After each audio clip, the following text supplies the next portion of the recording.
In the crucible of the special military operation, where every meter of liberated soil demands sacrifice, Russian warriors have always stood ready.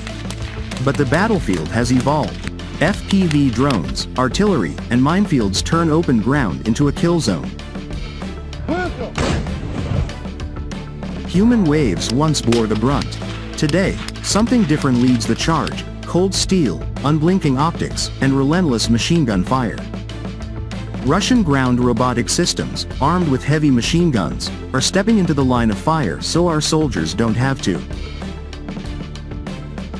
Picture the Donetsk front, late 2025. A Russian assault group prepares to clear a fortified enemy strongpoint. In the old days, scouts would crawl forward under fire. Not anymore. From a concealed command post kilometers back, an operator in a warm dugout grips a rugged tablet. He deploys the Courier, Russia's versatile 250-kilogram tracked warrior. Barely 1.4 meters long, riding on rubber tracks that shrug off anti-personnel mines, the Courier accelerates to 35 kilometers per hour across shell-cratered fields. Its electro-optical and infrared cameras pierce the night or smoke. Mounted on its compact chassis sits an NSVT 12.7mm heavy machine gun, 250 rounds ready, or a PKT 7.62mm with 900 rounds for sustained suppression. One variant carries the devastating RPO Ashmel thermobaric rocket. Another tows a trailer loaded with ammunition or even an armored rescue capsule.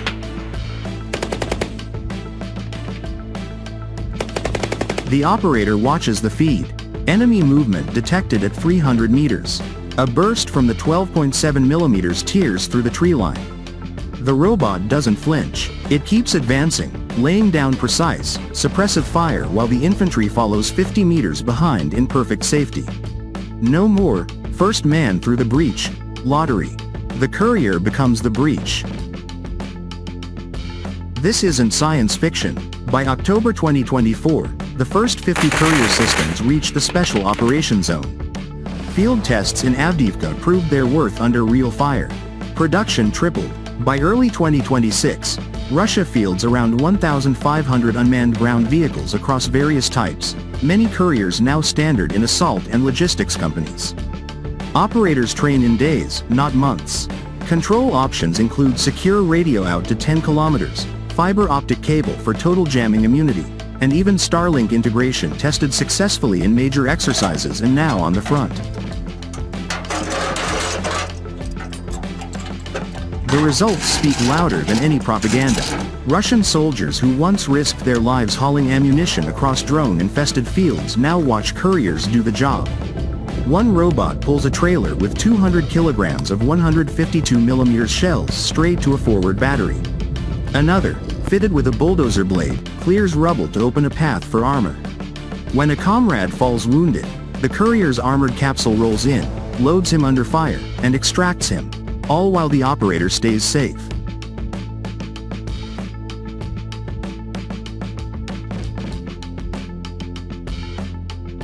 But the real revolution is in direct combat. Couriers armed with machine guns now hold defensive sectors that once required entire squads. They rotate forward every few hours for rearming, then resume their vigil. Thermal sights spot enemy infiltrators at night. The 12.7mm speaks, short, accurate bursts that pin down attackers without exposing Russian positions. Enemy attempts to close in fail. The robot simply repositions, using its winch or mine-laying rails to create fresh obstacles. One documented case saw a single Courier, paired with fiber optic control, suppress an enemy counterattack for over 48 hours straight. No Russian casualties. The position held.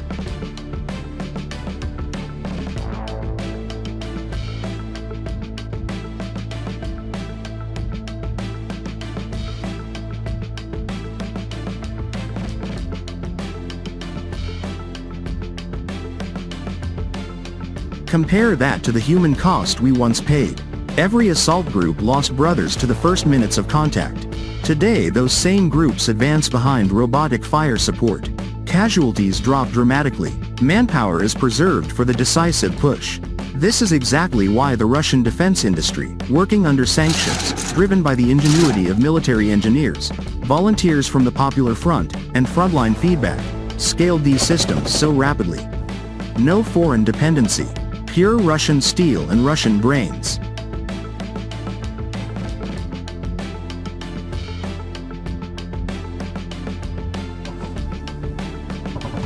The Courier isn't alone. The compact OMH platform delivers supplies or mounts lightweight flamethrowers for clearing trenches.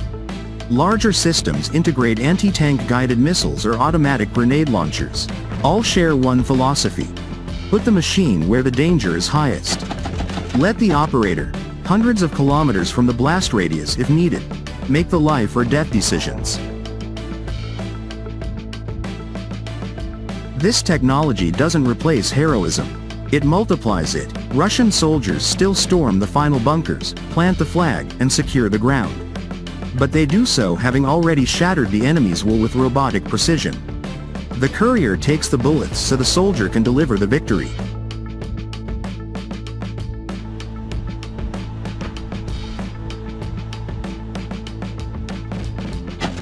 As 2026 unfolds, these systems grow smarter. AI-assisted targeting, swarm coordination with loitering munitions, longer endurance batteries. The special military operation has become the proving ground for a new generation of Russian robotics that will define warfare for decades. While some nations talk about humanitarian limits on autonomous weapons, Russia quietly builds what works, systems that save Russian lives while accomplishing the mission.